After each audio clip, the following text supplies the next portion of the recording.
આવો આવતા હતા હવે એ કાપી નાખજો કાકા.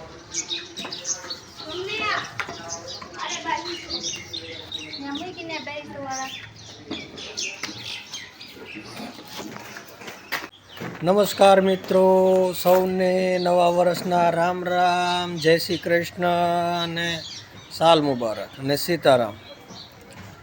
તો આપનો દિવસ શુભ રહે અને આપનું આખું વર્ષ મંગલ કાર્ય રહે એવી મારી ભગવાનને માતાજીને શુભકામનાઓ અને સૌને નવા વર્ષના રામ રામ, જય શ્રી કૃષ્ણ.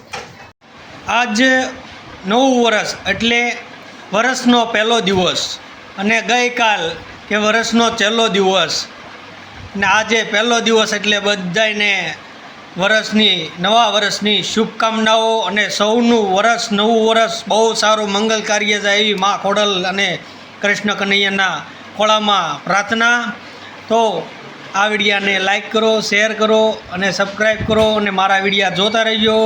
જય Shri Krishna, happy new year.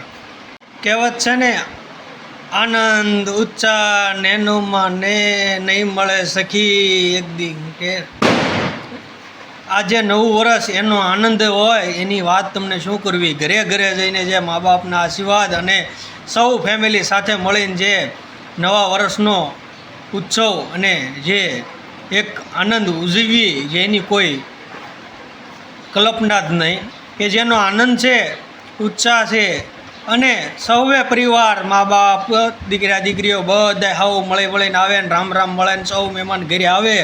આ એક જ વર્ષ નવું વર્ષ એવું છે કે જે બધા વ્યક્તિ સાથે રહી અને ઘરે રામ રામ મળવા જાય ને એકબીજાના ઘરે જાય, એટલે આને નવું વર્ષ તરીકે ઓળખવામાં આવે છે. નવા વર્ષને દિવસે આ લોકો બધા હવના ઘરે અને આજુબાજુ પાડોશીના ઘરે જાય છે.